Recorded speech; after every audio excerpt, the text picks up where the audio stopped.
今日咧就想講下咧舊年呢個見政府工嗰個情況嘅。我記得嗰時都係舊年嗰時去見咧，都係天氣凍嗰時候去見啦。我就記得係去到一個露天嘅地方咧，就去填嗰啲表嘅，都好大風下。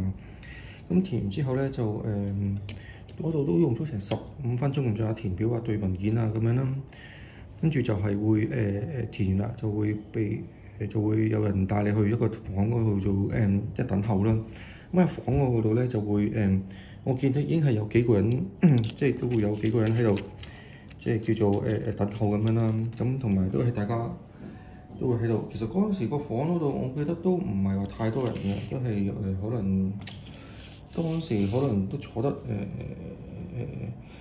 5、6個人咁上下啦。咁之後咧就慢慢咧就會再喺個房等咧，都等咗差唔多成半個鐘頭。咁後尾就會有大概多可能10個人啊咁上下啦，就喺度之後咧佢就會開始咧就會俾一個題目俾我哋就去寫啦。咁有張白紙，咁我哋做咗草稿嘅。咁實嗰張白紙草稿咧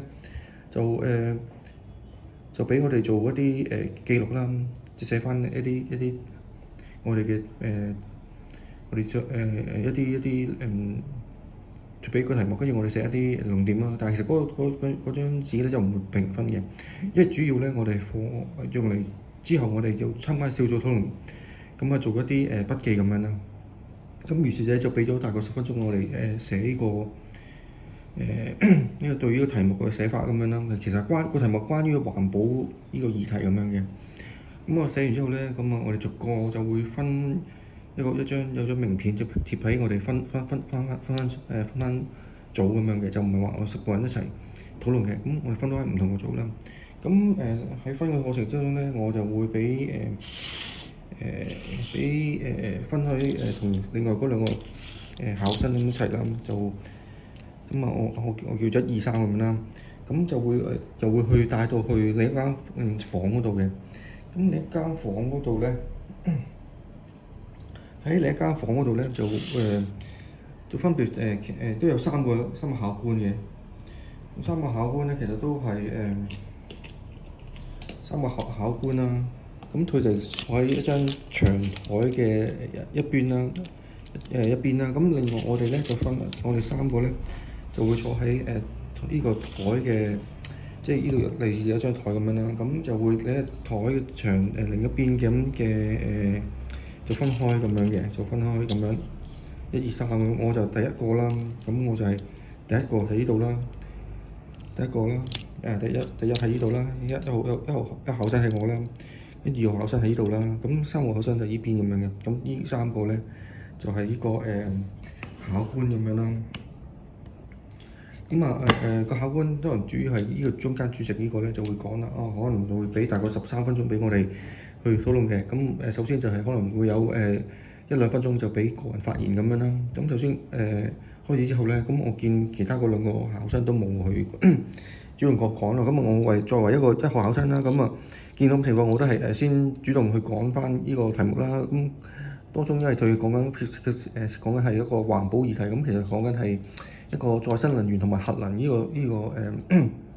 個情況咁樣。咁變咗我都會先講咗核能嘅係點樣，咩核能係為之乜嘢咧？咁其實都會之前因為我考之前都會有啲睇咗翻資料啦，咁都會約略講翻啦。咁之後再講翻一個再生能源啦。再生能源係又會包括啲乜嘢啦？咁可能風力啊、太陽能啊、地熱啊，咁呢啲情況咁樣啦，或者甚至係一啲生物能源，咁都會講翻一個啦。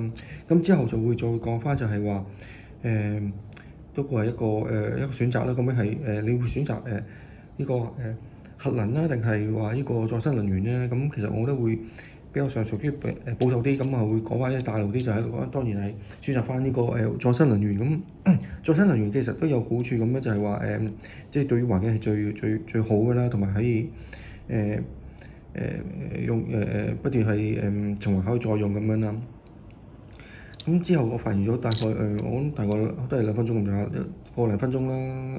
咁講完之後咧，咁到2號咁好就會2號嗰個考生去接住講啦。咁其實佢主要都講翻類似可能太陽能啊咁各方面嘅嘢嘅。咁之後又去翻3號考生，又去再講佢自己嘅嘢啦咁樣。咁之後就我哋3個人咧，各自都叫做完成咗個人陳述之後咧，就開始討論啦。咁其實即係我哋3個咧都叫做普遍係都叫做3個統一致咧，係講下都係支持呢個再生能源嘅。其實呢個係比較大路啲嘅選擇咯。其實我都會講到當中都講下一啲例子。之後小組討論經過3個討論嗰時咧，都會講一個例子，可能台灣嗰邊啦，點樣去做發展呢個再生能源啊。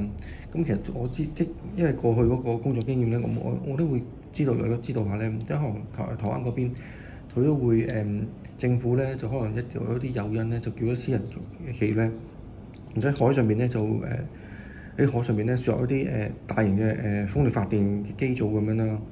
咁就向呢啲私人機構即係用高於市場嘅價值咧，咁去購買呢啲生產出嚟嘅電咁樣嘅。咁其實都當中都即係琴日我記得1號考生佢都講係講佢主要講太陽能啦。咁佢都講咗一啲隱憂啦，叫做係咁就係會講話太陽能可能要即係好貼得撞個太陽，即係嗰個天氣啦。咁當然你陰天就冇太陽，咁即係當然冇得太陽發電啦。咁同埋你要有電池咁去儲備嗰啲電力啊。咁其實呢度都有個限制咁樣，都講到一啲當中一啲局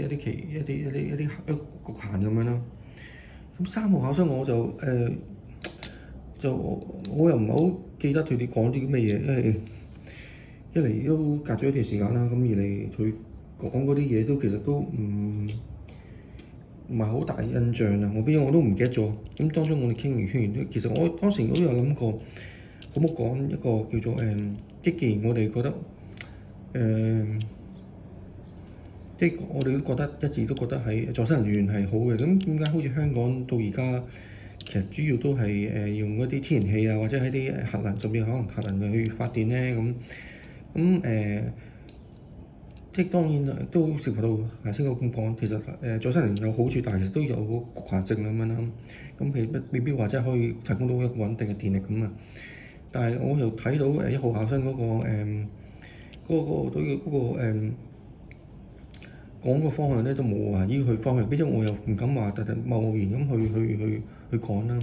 因為成日小組討論其實都大家都係一個我覺得個內容未必話咁重要，反而係大家嗰個傾嘅方法啊，即係可能大家嗰個態度咧係比較重要啲咯，都唔會話係個人攻擊啊，或者係去無端端去反對其他人嘅意見咁樣啦。咁其實都係我哋都希望係保持一個好嘅溝通嘅氣氛咁樣啦。咁其實如是者過咗成個十零分鐘，咁其實都完咗。當日即係第一部分呢個第一日嘅小討論咁啊完結咗咁樣。咁隔咗我大概2個禮拜咁啦，咁啊再通知我就之後再去參加2個禮拜後嘅個人面試啦。咁其實都睇到其實呢個個人小組討論其實都係呢個策略其實都啱嘅。咁於是呢個都過咗就過多2個禮拜，其實即係同呢個小組討論咧就隔咗咧係差唔多1個月㗎啦。咁呢個第二次咧個個人呢個叫做個人叫面試啦。咁啊亦都係去嗰度咧，就當日又去翻同一個地方啦。咁又去翻另一個禮堂嗰度咧，就先做一個試卷嘅。咁其實個試卷咧都係選擇題嚟嘅。其實難又唔係好難，但係問題佢當中涉及一啲科學知識啦。咁其實即係如果你唔係讀理科，其實都未必話就算我諗讀理科都未必話即係知道咯。我諗即係好睇你平時有冇留意啦咁樣。咁當中我記得有一題題目咧就講一個如果你電腦嗰度的辦公室嘅電腦咁又中咗病毒啦，你會點處理咧？其實呢啲不過都係用文字去答啦。咁其實呢個我覺得屬於我覺得係屬於係嗰啲情景題咯。即係如果你見過其他政府工，其實佢都會考呢一啲情景題。其實呢個都有少少類似情景題咁題目咁樣嘅。